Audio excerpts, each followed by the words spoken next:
Good afternoon, everybody. Good afternoon. Good to see everybody. Welcome on this rainy day. Thank you for coming out. Today we have a special presentation. This is co-sponsored by ILEA and IWP. I want to thank IWP, the Institute of World Politics, for allowing us to have this presentation here. ILEA is the International Association of Law Enforcement Intelligence Analysts. If you're not a member, I encourage you to think about joining. This is open for students, it's open for professionals, it's open for people who are in law enforcement, but if you're just a person who's interested in law enforcement intel, we're also open here. We have a number of different things. I'm the training director for the DC chapter, so we have a very, very big chapter here, a number of certification programs and other things. You also get access to a large amount of training opportunities beyond what we do in the DC area, international opportunities and everything else. So I encourage you to take a look at this as an opportunity for you to go forward with. We have a special speaker today, Dr. Chris Harmon. He's going to be talking about terrorism propaganda. And in that framework, me and Chris have been working together for like a long time. I don't know how many years now, Chris. It's over, I think it's over 10. Easily, right? But Chris is an expert on terrorism. He used to speak at the Marine Corps, he used to teach at the Marine Corps University, teaching the warriors there, officers at the Marine Corps University about terrorism, about counterterrorism and other areas. He has a number of books. I think there's probably about 3 books on terrorism, 3 or 4? Okay, see, he's humble, but he's got several books about terrorism that he's put out there. He's going to be talking about his most recent book that's out there about modern terrorism propaganda. And so I'm not going to delay this right now. I'm going to let Sean introduce Sean Honesty, one of our experts here. Let him introduce Mr. Harmon, Dr. Harmon, and give some background about what he's doing. He has a wide background about the different things he's doing. He's writing a number of different books. He didn't want me to mention this, but he is writing a book about Churchill. So he didn't want me to tell you, but he's writing a book about Churchill as well. So he goes beyond just the terrorism and everything else. But Sean, if you can introduce Dr. Harmon, and then we'll get going. And we'll change out this, Dr. Harmon, to your presentation, and then we'll go from there. But thank you, everybody, for coming today. For those online, thank you for attending. We'll get started right now.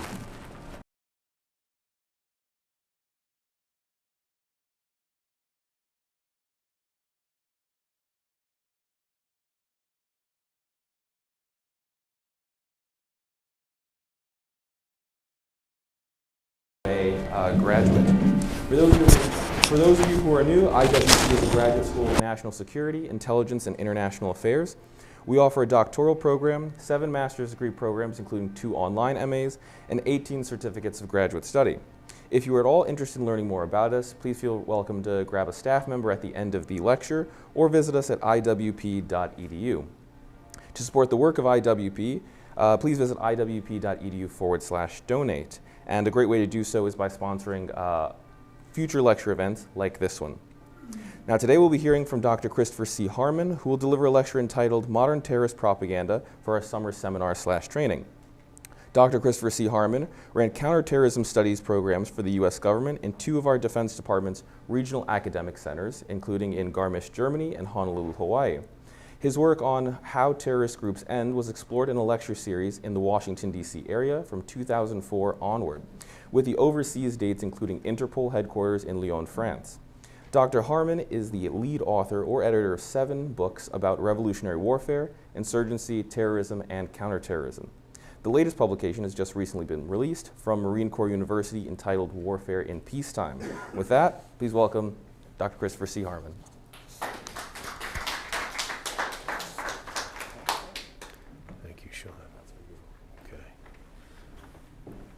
Thank you, Derek, and thank you, Sean. And thanks to the Association of Analysts who's here today. It's wonderful. I hope to meet some of you I haven't spoken with already. I'm delighted to have your association with us and your association here today. My subject today is a particular feature of terrorism studies. And I think the most important thing to say about it right up front is that many of you would approach such a subject with an eye to social media. And what I want to tell you is that you know more about that than I do. I am specifically staying away from a lot of the platforms and interactive things that you work with all the time in your own studies. and talk about other forms of terrorist propaganda, because I've learned that they frequently are multi-track in the way they approach the subject of information and propaganda. They are more thoughtful than we like to think. More groups are led by people holding masters or PhDs than you would like to imagine. There are lots of other ways to study the problem apart from the deep and very useful studies that you see frequently in the journals and newspapers that have to do with propaganda. This man we'll mention a little bit later. He's famous for a book. He does everything else, including internet work, but he did a famous book. It's fun to start back just a little bit because radio is one of the cheaper forms of propaganda, and it's been a consistent one for insurgents and terrorists as long as I've known to study them. This man is a brilliant doctor of psychiatry. He wasn't from Algeria. He's from Martinique, but therefore was a French citizen. He found himself, after a good medical education in Lyon, France, posted to Algeria, where he encountered the belligerents of the Algerian National Liberation Front. They are, of course, famous. You've seen references in the books. And if you haven't ever seen the Battle of Algiers film, you'd really like that. It's a kind of documentary style thing done, 3 hours long, created by an Italian communist and having incredible credibility with those who see it, including, in fact, in one or two of the terrorists from the movement who were actors in the film of the 1960s made about the Battle of Algiers. So radio was one factor in the rebellion by the Algerians against the French. That starts in 1954, which coincidentally is the same year that transistor radios move into Northern Africa sector. And therefore, they're able, the movement, to communicate, at least passively, by radio. They have access to that form of information. So this man helped create editorials and news for El Mujahid, which is a newspaper that became very famous. They ran at least 90 copies out of that, and it was in multiple languages. And Frantz Fanon was deeply involved then as a propagandist for the FLN. He was a very skillful writer, and he also wrote broadcasts for radio. And they had a system then of multimedia, and he was a diplomat too, so there's at least 3 ways he contributed: print, voice, and diplomacy.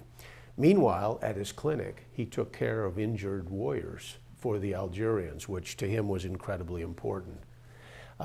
Radio was the tool of many others at the time, important states, and Ferhat Abbas is another man as important as Frantz Fanon in making politically attractive this amazing movement. And we should never underestimate it. It did defeat France, a victor of World War II, a holder of a permanent seat on the UN Security Council, a creator of empire, the country that dominated the world with its language at the time, a country with great powers at the United Nations, where they used to routinely denounce FLN for terrorism and guerrilla warfare. Nonetheless, they were defeated by people like Abbas, who was shouldered out of government, and Fanon, who was not an Algerian but was important to the success of the movement. As we start thinking then about radio, you can find it in most movements. So I was thinking yesterday about one of the groups I watched, the New People's Army of the Philippines, surprisingly does not have a major radio system that I know of. I don't know why. Transmitters can be easily moved. It's a cheap form. It's a highly effective form. People can get, even with their computers today, could get a radio station. A group like the FMLN in El Salvador 40 years ago made hay with radio. They literally had transmitters in a kind of entrenchment system in the rural areas of Salvador. So it's very possible for a guerrilla group to do it.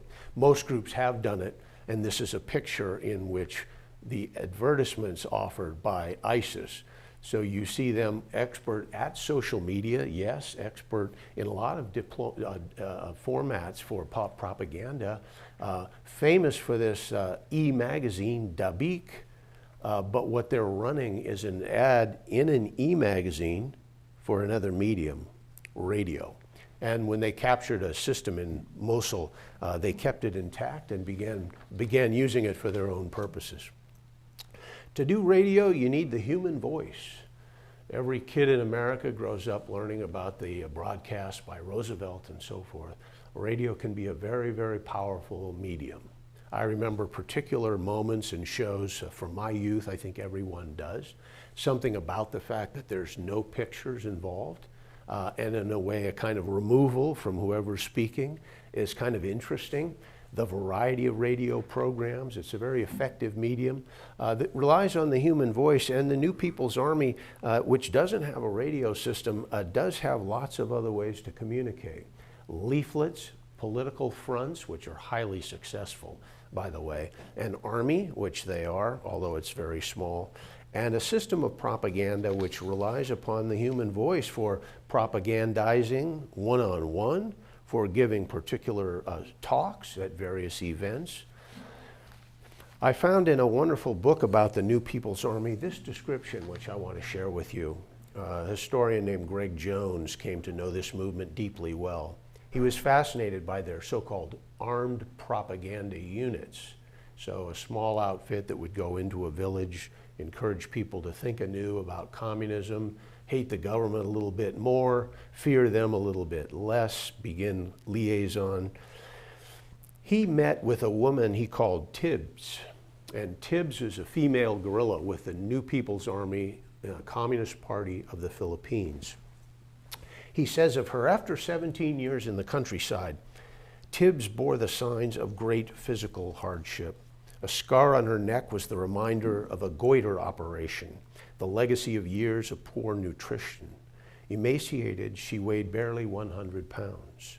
Ulcers prevented her from drinking coffee and tea and restricted her diet. Her arms were scratched and scarred from long hikes through the Philippine jungles. Her hands calloused, her skin leathery. I met her one evening in June 1987, reading and writing by the dim light of a homemade lamp in a peasant's house in southern Luzon. We met several times during the course of the next year, sometimes in remote guerrilla camps, sometimes in Manila. The intensity, energy, and sheer exuberance she radiated, whether huddled around a campfire with her comrades singing revolutionary songs, or sitting in a trendy Manila cafe discussing the latest political developments, always amazed me. Despite her physical frailty, Tibbs could walk for hours over rugged trails as nimbly as did the peasants whose lives she had embraced. She was more at home delivering a lecture on the inevitability of a communist revolution and victory in the Philippines. She was a fiery speaker as any rebel I encountered. Clearly made quite an astonishing impression, and all with the human voice. NPA was training in this photograph, and this is the leader. He just passed in December. He spent a full half-century propagating the revolution from Utrecht in Holland. He wrote books, he created musical albums, he did interviews, he played satellite TV, he traveled occasionally, he spoke to academics, he knew a lot of academics in Holland. I got a signed book by Sison through one of my friends there. And he was otherwise the life of the notion that Maoist ideology could do wonders for the Philippines, that it was worth fighting for, and that no matter how bad the stakes seemed to be, protracted warfare, as described by Mao, will get you where you want to be. He didn't make it. His movement's in bad shape. In the older days, the famous Hak Balahap rebellion, it was concentrated here in Luzon. New People's Army started in the 60s with the notion that you can do better than that. You can truly be a national movement, and therefore you need cells and operatives and fronts in all kinds of islands. So throughout the archipelago, NPA continues to make its efforts, although it's doing badly, and there's probably only perhaps 3,000 belligerents left in the field now. I made this map about 10 years ago, so it's a little bit out of date. But it shows you some interesting things, including Mindanao, which we always associate with Abu Sayyaf or Muslim rebellion or troubles the government has. But in fact, NPA communists have a great presence there as well.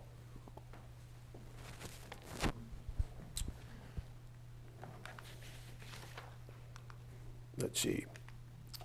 That's one of their international efforts, which they recognize the centenary of the Bolshevik Revolution in Russia. So even a good Maoist remembers the duty that Lenin is owed in propaganda. And so one of their newer journals then recognized his contributions. To switch then to Europe and the Irish. For 8 or 9 years, I took a fascinating paper called The Irish People. Here's a nice joke about Britain ruling the waves here in one headline. This was a fascinating paper. It was published in New York City. It ran openly. Everyone knew all about it. It registered when necessary with US government entities. It was tied closely to a front for the IRA, but there was enough political distance to make it so that it wasn't closed ever as illegal. It recognizes the value of good old print media. The paper ran for decades, right up to the post-war era of 9/11. Some years after 9/11, they folded. But in that time, they were a magnificent study for me of propaganda. So many a soul might think that the notion of female belligerents in insurgencies and terrorism is somehow new. It's not at all. Even the IRA had a considerable number of women who fought for it. One of the more moderns was Roisin, who's shown here. Miss McCalliskey was charged with various crimes overseas in Germany and such. And so the IRA, among other things, in the newspaper tracked her business closely, always supportive, of course, writing about her personality, her time in prison, the oppression of European authorities and all the rest. To the right there you have, of course, one of the most famous chiefs of staff of the Irish Republican Army, but more importantly, more notably, the leader of Sinn Féin for so many years. Adams, for a long time, after the 1998 agreement, remained in Parliament in Ireland in service in that respect. So this article continues then on Roisin, and it mentions a couple of other famous women involved in terrorism, including one woman named Farrell, who was in the team that the SAS shot in a notable instance in Gibraltar a number of years ago. The IRA and this newspaper propagated notions of warfare, which were struck, and also conferences. So the politics involved were always closely tracked, but so too were commercial opportunities to buy things. In this case, videos was one of their favorites. So you could send in a few dollars if you didn't mind parting with your address and wondering who was watching the post. As an American, you'd send in a few dollars and obtain an interesting video, which you could then run in your car or in front of your classroom or at home. And they sold a great deal right through the same address where appeared the newspaper from. They also, well, this was an interesting set of slogans here. That means victory or death, as I recall, that slogan right under the T-shirt. But one of the funnier things that I've acquired in Dublin was in fact a pro-FARC T-shirt. So, being in Ireland, in Dublin, in the offices for Sinn Féin, being able to buy propaganda for foreign fighting terrorist organizations. One was in Spain, but also as far away as Colombia was represented, and they were trying to show a link up between the IRA struggle and revolutionaries in Latin America. Hezbollah has a highly sophisticated media enterprise. You may well already know that. They have television, they have radio, they do leafleting, They have good speakers. They send people around the world with briefcases and proper ties and coats addressing audiences to make sure everyone knows they're highly respectable. As you know, they have a powerful role within the government in Lebanon, and that alone is incredibly important in terms of their reach and in terms of the sense of their legitimacy. They are a terrorist group, they're an insurgency, they're a sub-state, they're part of the state. They defy quick and easy classifications like we try to do in grad schools, but reality is many times those features mix with a group, as it did with ISIS, for example. How do you define ISIS? So they are all of these things. Well, they ran a television show, The Voice of the Oppressed, and they've had that for decades. And the Iranians pay for it, of course, and it allows them to do some very interesting propaganda. Now, this one takes advantage of cartoons. This goes back to a representation that they're doing on behalf of Palestinians, note, rather than Lebanese. So you have some of the classic features of propaganda, including the horse, which frequently appears in ISIS propaganda too. And in this case, that's a kind of pro-Palestinian and anti-Israel effort. This was a striking television show from years back in which young actors were used, or young members of Hezbollah were used to preach the word. And so instead of getting, the predictable broadcaster, you would have a remarkable kind of person or personality appear in the screening.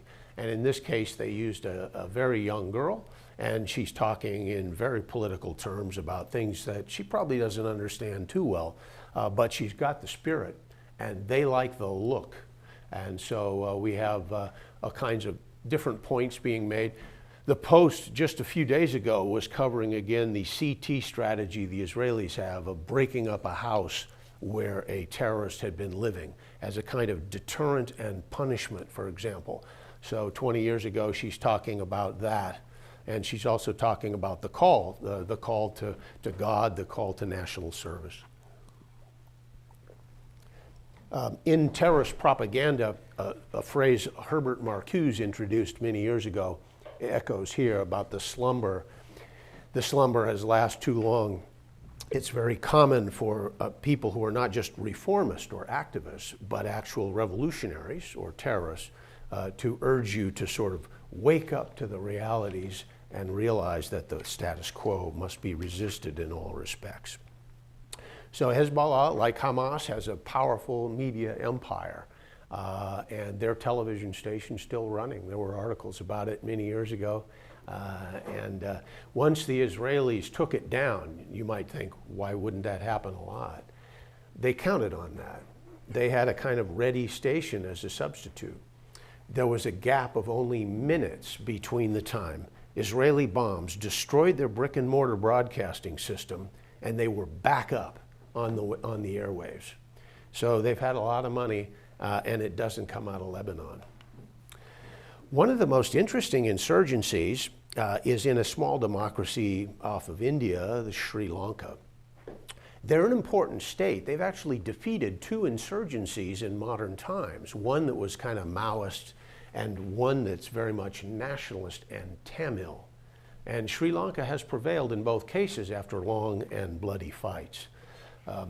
Women Fighters of Liberation Tigers is a book that was basically done as a training manual for the women in the movement. You've probably heard they use child soldiers. You've probably heard they have important women in the group. They have all women fighting units, and they also had mixed units in which infantry or special forces would be mixed in with male cadre. Adele Ann Balasingham is an Australian of all things. Remember our friend Fanon, who wasn't from Algeria but turned out to be important? Balasingham is from Australia. But she became charmed by their leading diplomat, Anton Balasingham. They married, and she became full-time. And so she lived in India, she lived in Sri Lanka, she lives in England now. And interestingly, at a time when lawsuits are often the problem for people who've been in old guerrilla fights, she never seems to get into legal trouble. She's managed to live quite quietly. This manual can be found on the web, and I encourage you to have a look. There's a kind of cottage industry now writing about women and terrorism, and almost nobody ever refers to that manual. Or they could read her biography, autobiography, A Will to Freedom, and they don't really do that either. And they should, because it's quite revealing on nationalism, on a feminist perspective, on the needs of training, on the heroism of women who fought for the movement, and 1,000 other topics. Well, within 40 pages, it's quite well composed. There are some of her favorites. They've captured a government armored personnel carrier. And this is the problem which gives rise to it all.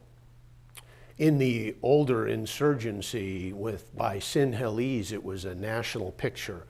And in the more recent one that ends in 2009, the areas that were being fought about for separatism were mostly on the littorals and in the Hindu or Tamil areas of this small democracy. Well, there's our friend from page 1. Al-Suri, the Syrian, is one of the most important Muslim militant propagandists in our day. Actually, no one knows if he's alive, which is pretty interesting. He was in jail for a while in Syria, but he was released. He produced over time the most amazing stretch of lectures, videoed lectures, pamphlets, newspapers, more videos. Finally, he did a book about 1,600 pages long. And it's actually a really interesting and good book. I have put on your chairs a selection of one piece. There's the guy from that picture. It's odd to see a redhead, isn't it? There he is. And this article by him is important, and it's in the first issue of a magazine you've all heard about, Inspire, the Al-Qaeda e-magazine. What's fascinating is the book came out on the web. He released it in 2004, then he re-released it in 2005. It created a sensation. I don't think there's an English translation, but it's all good quality, and so much so that Al-Qaeda, and he's not technically a member, they say, but Al-Qaeda liked his work so much they used to pluck pieces out and reprint them in Inspire magazine. So that magazine is gone now. But I have all the issues. It was incredibly important to the Al-Qaeda enterprise. And if you read that essay, you'll see that Al-Suri is a highly intelligent man. And he spent his life as a teacher and as a student. He does something, for example, which a Clausewitz would appreciate. He assesses the picture for the Muslim fighting fronts, and he says, we're failing. He openly admits to the kinds of failures they've had, and he names the countries where their organizations have been crushed, and he says, so let's think about this. And then he begins to patiently create a framework under which we can fight in a new way. And he sees the opportunity for propaganda, for education, as really central. That already distinguishes him from some of the more clownish people you've read about in terrorism. And then he says we can do a variety of media, and in our operations in the field, we should have open front fighting, as we do. He could see it in Afghanistan, for example, and approved of it there. He actually wrote a book about Afghanistan and the emirate that the Taliban had at the end of the 90s there. And then he said small cell individual terrorism is a good thing too. About 5 or 6 of the profs you've had in your education have probably told you that terrorism is just too much of a hot potato. It's a value-laden word. It means something to everybody. It's totally different, and therefore avoid it because you know the drill. That's a lot of relativism and silliness. This is a man who understood terrorism, used the word, and told his cadre to do it. He was quite clear about that. No defensiveness about it. His problem was how to use it well. So like, say, Trotsky, the challenge is not whether you use terrorism, of course you do. The challenge is how you use it adeptly. Very unusual photograph, eh? He got around, this guy. Now, Inspire itself was quite intelligent, very well done, I think. I think you can spend many hours with the issues if you're a student of media and propaganda. And this is just one of the issues that shows many of the scenes in the issues kind of showed that sort of the lurking assassin, the guy with the gun hidden in his briefcase but wearing a suit, the guy in the hoodie outside the house, the guy sabotaging the train tracks. The magazine had lots of propaganda, but it also had lots of tactical advice. So the other day in Annecy, some so-called, well, we don't know what he was exactly, so I'll be careful, but a male with a knife killed a bunch of little kids, or tried to, in Annecy, France. There's a whole doctrine that emerges from this magazine and ISIS. That headline is, "Oh, Knife Revolution, Head Towards America." I ended up doing an article on bladed weapons. The sad thing about this is that these people have realized that while guns may be restricted and why not everybody can buy a rocket-propelled grenade, everybody has a knife. In fact, all you need is a little box cutter if you want to do 9/11, right? So the notion that you can use a knife and kill publicly with flamboyance, that you won't probably be caught beforehand, that if you are caught with it, if you're a tradesman or something, there's no problem with that. People carry pocket knives, people are butchers in life, people need machetes in the jungle. So the bladed weapon is a highly, highly efficient and simple technical tool, and it makes an ugly mess. But so ISIS and Al-Qaeda and ISIS have spent a lot of time publicizing the so-called knife revolution. Now, they had enough intelligence when they drew up this Inspire magazine, which they figure, really, analysts kind of figure it's oriented mostly at young men in the West, but it's got a bunch of multiple audiences. But this is one of the things they do so well. Haven't you seen General Hayden on TV, former head of DIA? John Pistole ran TSA. These two guys are very fine journalists and commentators.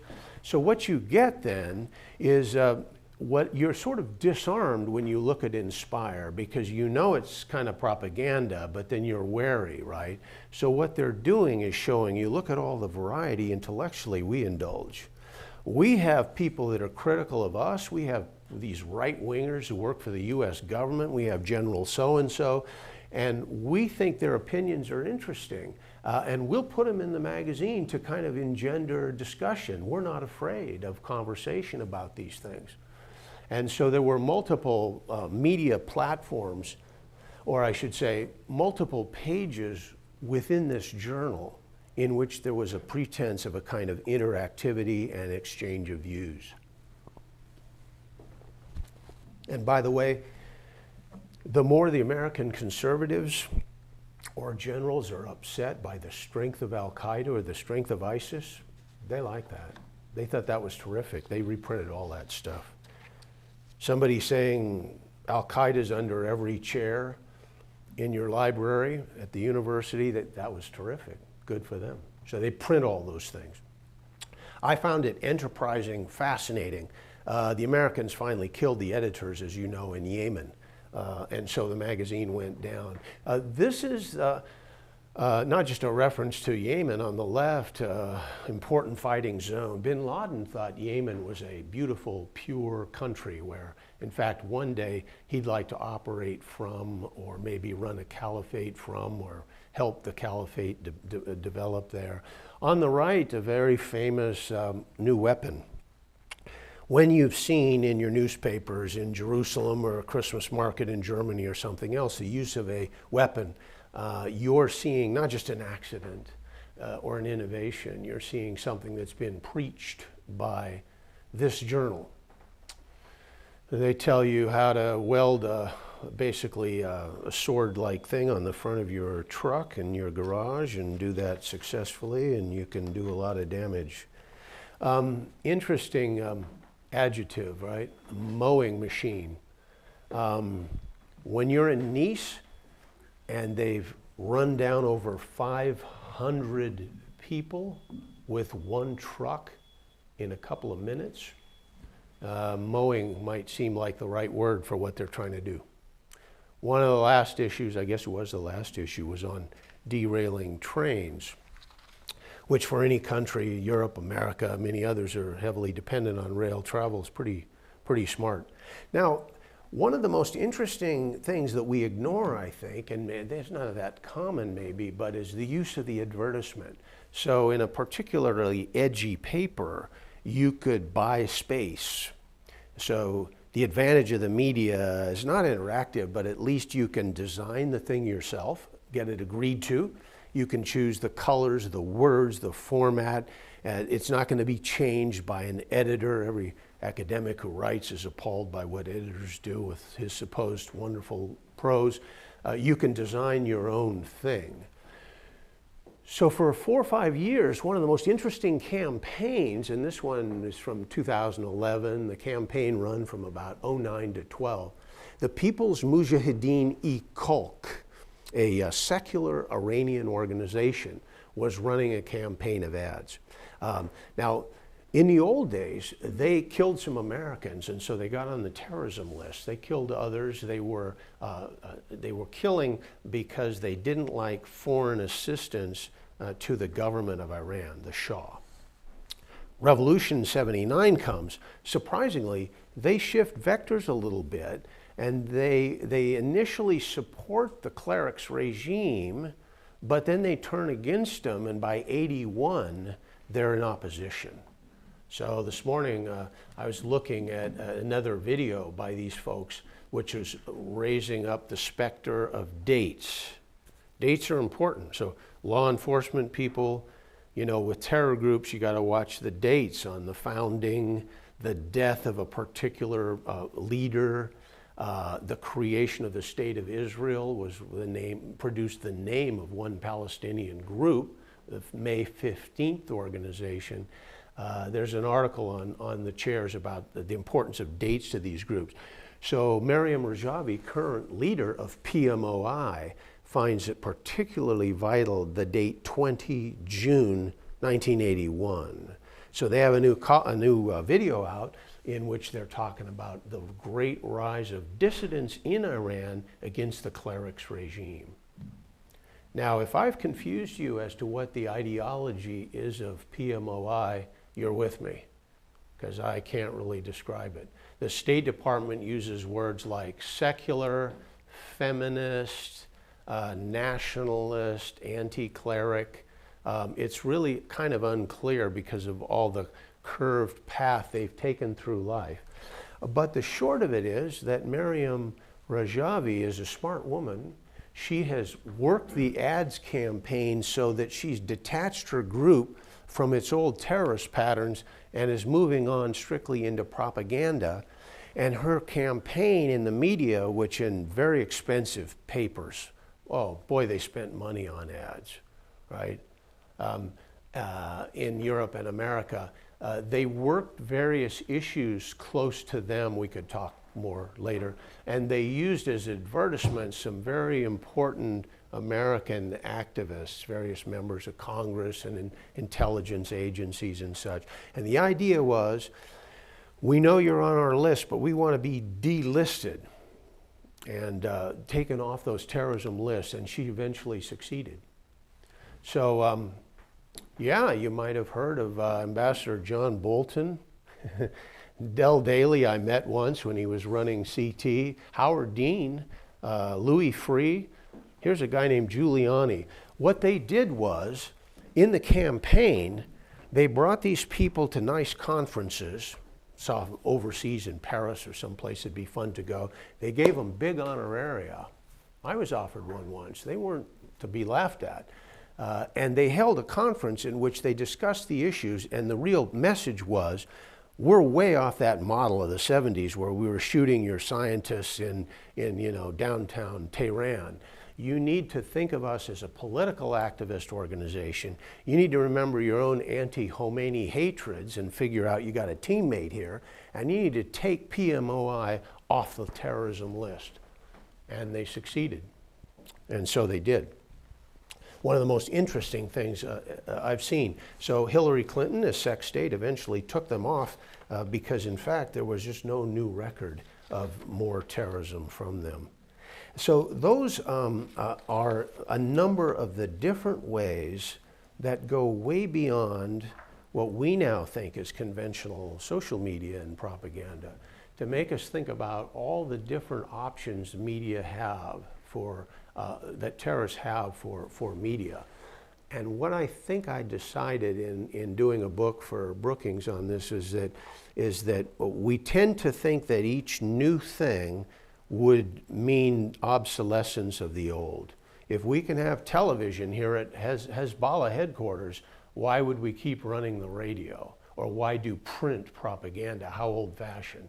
In fact, what most of the groups do when the money's there is to do a system of continuous updating. They don't usually abandon old media. They do adopt the new ones and sometimes prove to be very adept at it. And Sean, Derek, I'll stop there. So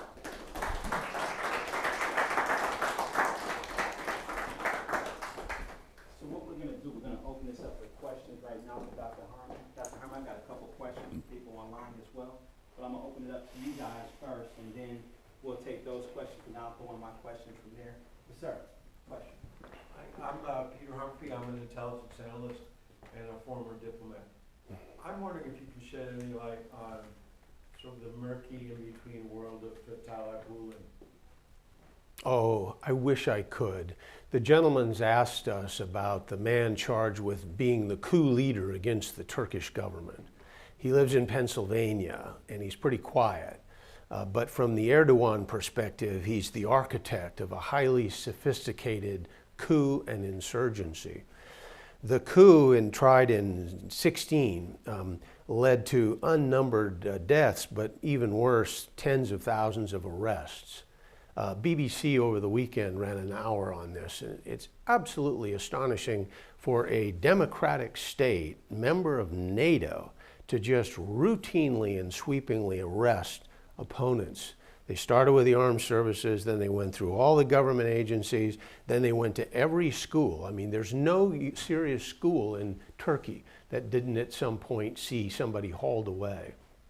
Many are still in prison. So it's actually a serious moral issue as well as just an obvious political problem for anybody in NATO, anybody who likes Turkey.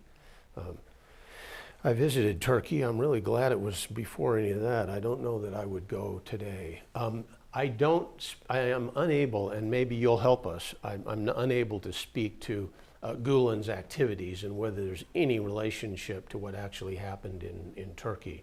If you want to comment, you're welcome to. Well, his whole thing was, we definitely want to spread Islam, a pretty conservative edition of Islam, but we're not going to be stupid idiots who go around bombing and killing. We're going to take over the education system, and we're going to be responsible for a major fraction of the military officers, of the parliamentarians, of the government leaders. And by and large, it seems to have worked. And there's Gulen schools in the U.S. Private schools or Yeah. Gulen-influenced schools? No, they're pretty much running the school. At what level? Academically? Colleges? High schools? All right. Well, here's one thing that's really interesting that the question raises. The notion, I put the NPA up there because sitting down with somebody who you have some trust with, that can be a great form of propaganda. You know, you can bicycle around the neighborhood and ring bells. You can meet in coffee shops. You can approach people online, as ISIS became very expert at doing, approaching individuals online where there's one handler and one sort of target, and you'll work him or her for months at a time. until you get that a commitment of money or a trip to Syria or something. Well, conducting propaganda in schools is no joke. And the best example of what you're thinking there is Abimael Guzman of Sendero Luminoso, who died not long ago. Guzman was a Maoist. He went to China, was dazzled by what he saw. He came back and turned Peru into a fighting zone. At the end of the insurgency, as fully 1/3 of Peru was a sort of red liberated zone, or at least parts of the country where his people could operate with impunity. Guzman had 2 doctorates, and Guzman took advantage of a school position he had to basically hire all new faculty and staff. He was then able to control the sort of political opinions in schools and then hire and fire accordingly. And his graduates then went out, and so even a third-rate student who could get out of his college could then become, say, a principal at a high school in some rural town in Peru. And those principals were then able to hold events, have all this stuff in the library, get rid of books they don't like, deal with the local capitalists or whatever, and gradually Guzman spread his message in that way. He actually published very little. I got a wonderful book of his interviews. I bought it, it came from Berkeley, which is the same place I got my little red book from Mao. I know that's a shocker. And Guzman gives elaborate explanations of what he's done, why he believes in Mao, why he himself is a great, quote, sword of Marxism, and his vision of the future of Peru. And it all sounds a little odd now, but I'll tell you, in the late 80s, when you talk to people about Sendero Luminoso and Guzman, you couldn't find the expert who's going to tell you how they're going to win, how the state would prevail. And it wasn't that thing where you know, you turn against despotism and communist revolution as an alternative. Peru had military rulers. In 1980, they opened up to democracy. And a lot of people said, hey, the new day is here. Guzman struck at just that point. He began a Maoist violent revolution in 1980, just at the point of the opening of democracy. So again, we're reminded of how powerful ideas are, and how you can't sort of talk all these people out of it by, well, now we have a more liberal Peru.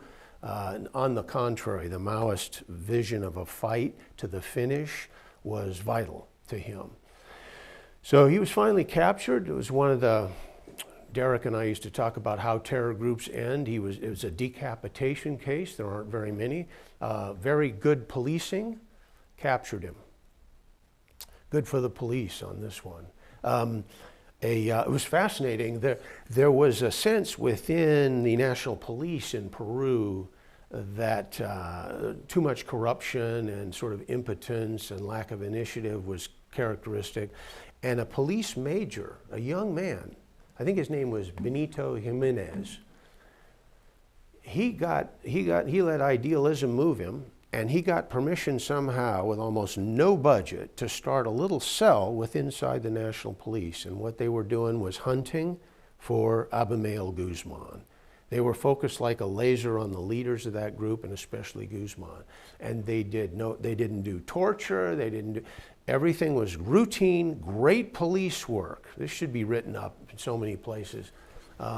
They did great police work, and they gradually got close to the guy. They started figuring out what kind of liquor he drank. They figured out he had a skin disease, and that meant he'd be using tubes of cream X, and that cream has to come from a doctor's office somewhere.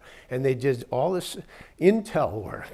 And in the end, they followed all the trail, and they got this guy. And once they grabbed him, the Maoist concept is, of course, dictatorship of the proletariat. So it's not spread out nicely like some movement of anarchists or something. It's very hierarchical. They cut the top off, the movement went flat like that. Peru remains a democracy, albeit a very troubled one. But it's a great story in policing. There are rumors that the Central Intelligence Agency provided some money to this little cell. And if so, I'm glad, because the sort of dissident factor within that national police cell was a problem. And you had, interior ministers and others trying to suppress the initiative or take their money away. But these guys were fighters, and they were serious cops. And they knew they could do this in the old traditional way. And they did. And so he served a long time in jail and then passed, out of age a number of years ago. That's the story of Sendero Luminoso. Dr. Harmon, quick question from a person online, kind of going to what you just mentioned about ending terrorism. The person asks, do you believe that the challenges in ending terrorism comes more from the changing terrorism landscape or from the difficulties of countries coming up with an efficient counterterrorism strategy? What's your thoughts on that? Oh, thank you. Very interesting. Counterterrorism turns out to benefit from what this school, founded by John Lenchowski, always emphasizes: a grand strategy. There are cheery stories like the one I just told, which make it seem like if you put your money in policing, you got it nailed. More commonly, you need to do great policing, and you need to do a lot of other things too. Maybe a good story would be that of the Baader-Meinhof group. Amazingly small group, described sometimes in reading manuals you see as anarchists. It's not true at all. They're orthodox Marxist-Leninists. They're very serious about that. A troika of 3 people, fascinating. 2 women, 1 male, led that group. They were small, but they were expert at armed robberies and other such things, breaking out of prison and such. Germans took a look at this and tolerated a lot of it for a long time. And they finally decided that they needed to start computerizing all the data they could find on Baader-Meinhof. So what age are these people? What weapons do they prefer? What kind of car do they usually drive? When they rent an apartment, how are they typically close to freeway exits or not, because of need to get away? Do they have children? Which cities are they operating? There was a very intelligent man in the criminal service. And he decided one day, looking at computer systems running in Germany to help, the Socialist Republic do well, pay welfare payments and Social Security and all that.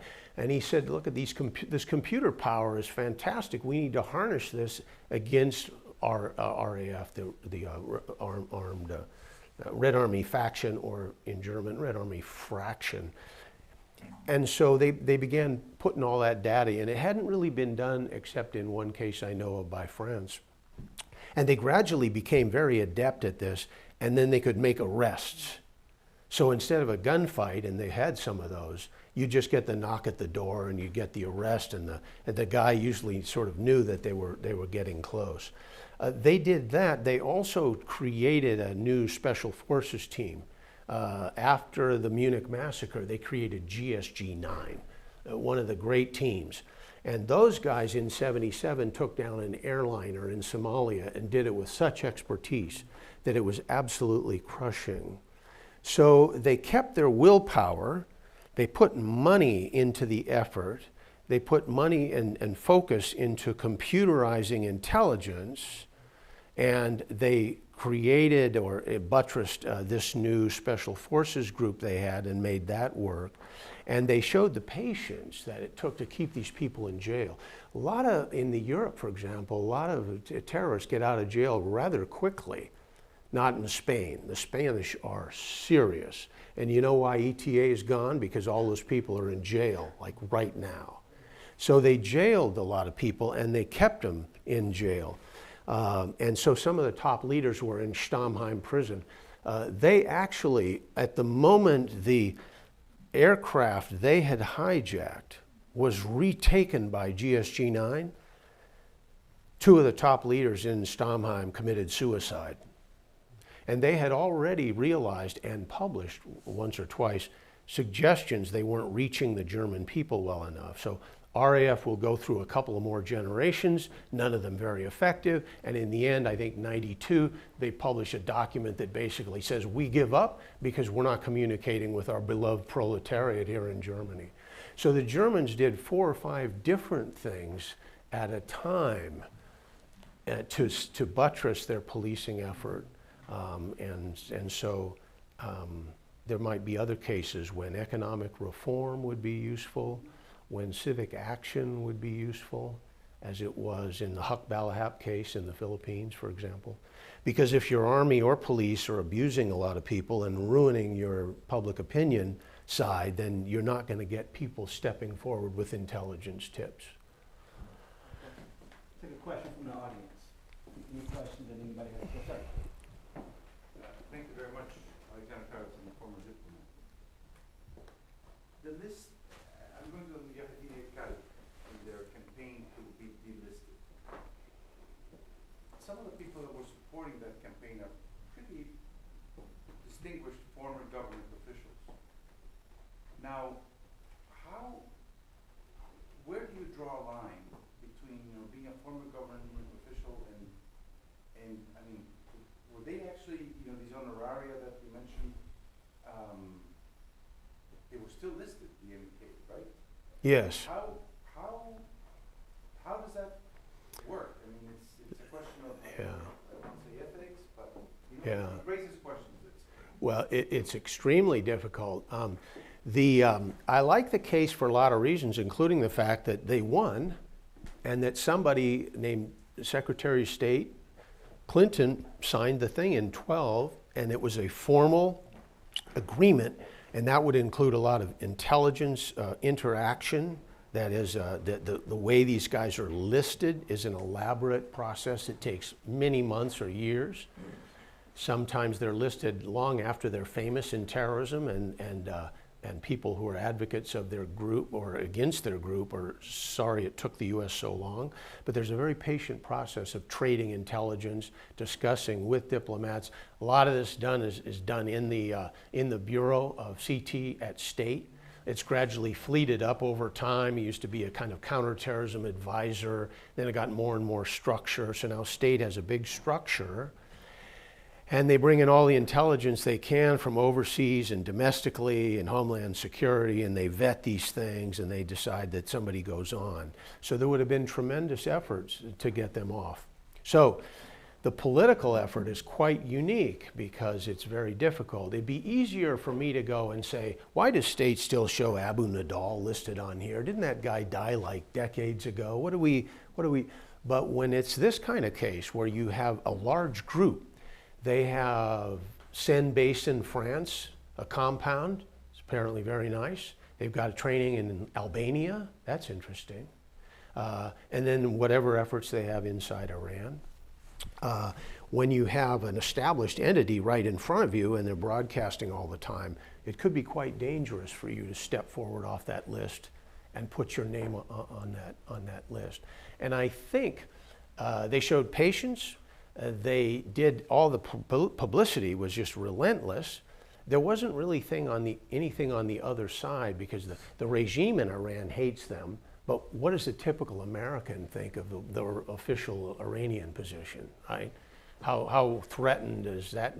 So on the one hand, it seems very bold, but on the other, those factors I mentioned, and the fact that nobody could really point to a recent assassination by these people. They quit killing Americans many years ago, and they didn't seem to be killing others. And in fact, sometimes they were getting killed by Iranians in Europe. They revealed Iranian nuclear facilities. That's true too. And Seymour Hersh did a long column about a big story arguing that these guys have been quite helpful to us in intelligence matters.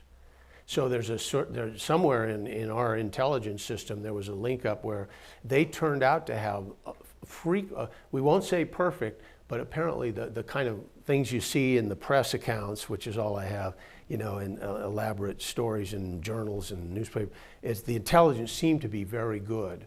And so much of what they'd say about nuclear capacity, the names of scientists, what that new facility out there in the province was really doing. They provided pictures. They had extensive intel efforts, which they then tried to give to the U.S. to cultivate the government. So that would have been on Sec State's mind as well. That would have been on their mind too. But they did take risks. And if at any time PMOI had committed another murder, or maybe a murder of an ally, they killed a French ambassador to Spain or something, then they would have been in a great heat. But now I don't think they're going to get touched because they were delisted officially and there's still no record of PMOI terrorism. So one thing, to say one last thing that's new about that, I have heard a lot of cynical remarks about the process by which groups are listed and how they can't be delisted. I don't share the cynicism. I've known people involved in that. I think state does a wonderful job of making these assessments, and this is one of several groups that have been removed. And a bunch of states have been removed too. Libya, Iraq, and so forth. They come off the state sponsors of terrorism list. Sudan was the latest.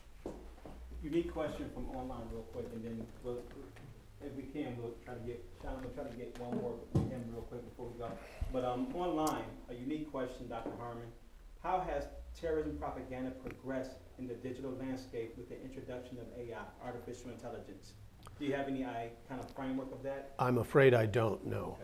Okay. It's a wonderful question, and maybe in 2 years I'll have an intelligent answer. I'm sorry. No problem, no problem. We'll take your question, sir. Anthony Clark, member of the International Association of Law Enforcement Intelligence Analysts. Just a question about your take on domestic terrorism and propaganda. Do you have any position on how we differentiate from the First Amendment rights to the fact that they're outright propaganda being used to subvert the United States? Yes, the right wing has been interesting. I haven't said anything about them today. The newspaper I showed you, The Irish People, is a model for 1,000 other interesting papers. 120 years ago in this country, it seemed like every anarchist that had a degree from college was editing an anarchist newspaper. And if you didn't like the paper, or you lost your job, or the police were after you in New Jersey, Paterson, New Jersey was full of anarchists, New York City. Anyway, you could go to Bern or Basel or Leningrad or something. You could, in the 1900 era, you could do anarchist work in many places. And the newspaper was a leading entity.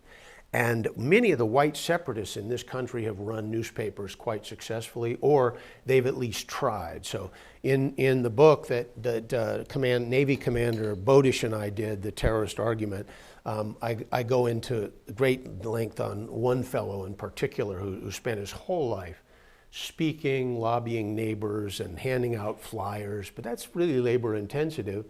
A newspaper is much more practical. And in this country, you could publish almost anything. And we didn't even have, for years, the laws against material support to terrorism. So that place where you could buy videos, watch out, you can't do that anymore because you're now subsidizing IRA operations in theory. And so you can't send your $7 money order in legally and get that video in the way that you would have before the material support laws that we passed about '96. So newspapers have been common for American propaganda.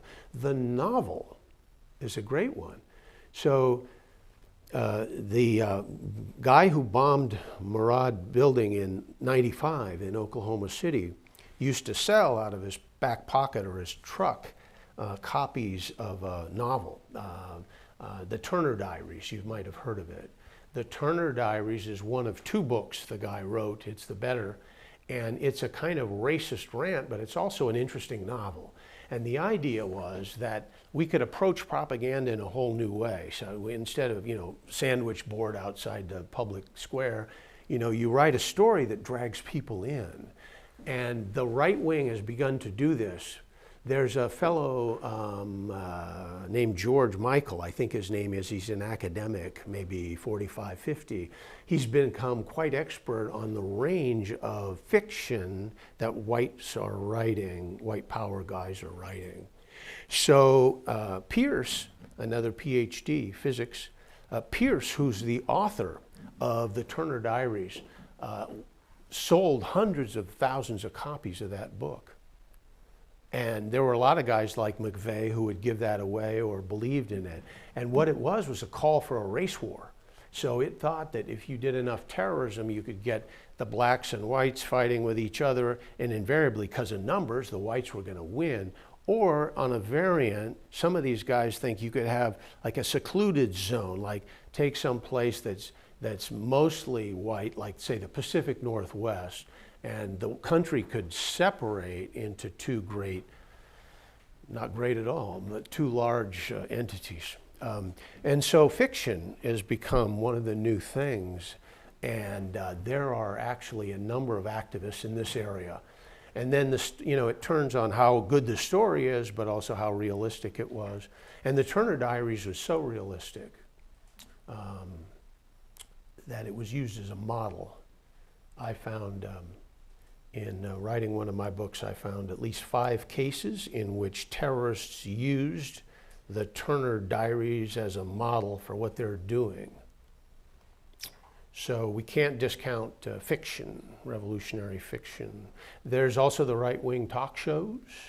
There's the usual kind of obvious things like hate letters. They're shut out a lot of the mainstream media now, but they can try to create their own. So you can find on the web right-wing talk shows or racist talk shows or pro-Russian talk shows coming out of Europe, for example. There's a certain commerce between the American right-wingers and Europe.